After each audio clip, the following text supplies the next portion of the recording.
I'm Jess Finster, Community Director at Bethesda, and I'm back at Bethesda Game Studios doing another round of Constellation Questions. Thank you so much to everybody who submitted your questions on Discord, Reddit, Twitter. We really appreciated reading them all. Today we're talking with Starfield's lead quest designer, Shen, on quests. So let's get started.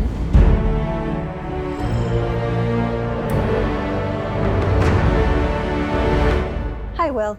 Hi, Jess. Do you want to give a brief intro to yourself so they can get to know you a little bit better? Sure. I'm Shen. I'm the lead quest designer on Starfield, and I am also responsible for the main quest. Well, we got some of the top questions from our community that they want to know about Starfield. First question. One of the best things about the previous games were random encounters that you have in the world. For Starfield, how has the random encounter system been improved or expanded upon, if at all? So very exciting. This time around, we have entire planets that we have to populate. So we actually have new tech to take whole locations that we've built and put them on the planets. Now you could say maybe you're going to an outpost and you actually discover there's a whole group of people there with a particular problem. Whereas, before it might be just a person coming to you along the road. Now it's an actual whole location that can be put there. And maybe they have a problem like one of our members was kidnapped. They've been kidnapped by some pirates. We think they're over there. We actually are replacing a whole other location with that person in it and enemies around it. So it's a dynamically placed settlement that is taking you to a dynamically placed dungeon as you're walking through the planet. So basically, at any point in time on a planet, you can just experience a random encounter anywhere. Yeah, exactly. And I think we're really only just scratching the surface of what that tech can do. We can see what looks like Earth's own solar system in the Starfield gameplay trailer. Will there be quests taking us back there and exploring how things have changed? Yeah, actually, very early on in the main quest, we take you to our solar system, which in our lore is called the Old Neighborhood. Nice. And you'll be being sent there on a mission from Constellation to discover the mysteries of the artifacts. And you'll get in contact with the question of what happened to Earth, but also you'll go to Mars, and there's actually a settlement, one of the early settlements that humanity created after they left Earth. It's called Sidonia, and that's a whole city with its own problems and people to meet. How will faction quest lines work compared to other BGS games? Can we join multiple factions and complete all of them like in Skyrim, or does joining one lock you out of certain others like in Fallout 4? Yeah, so one of the early things we decided on was making sure that the main quest actually kind of gives you a little bit of a tour of the settled systems and all of the major players there so that we can give you a taste of what they're going to be up to. We're peacekeepers. We protect the people of the Free Star Collective. We also discussed really early on, like, okay, do we make some of the factions be in conflict with each other?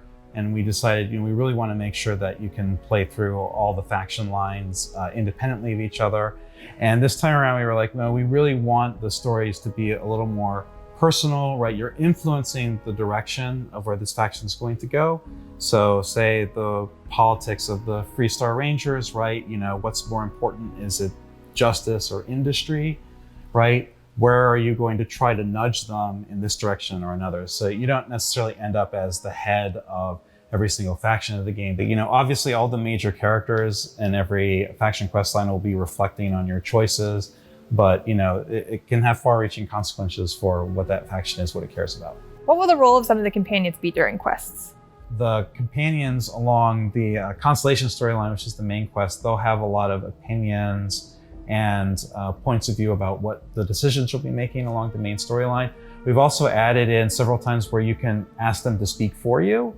So you might have a companion with you and you'll be challenged to someone will tell you can't get through here. And you can actually turn to your companion and say, hey, actually, could you handle this? And they'll actually speak on your behalf, and there could be consequences, good or bad, for what they happen to say. And all the usual things you would expect from followers, right? They'll follow you into danger. You can trade equipment with them.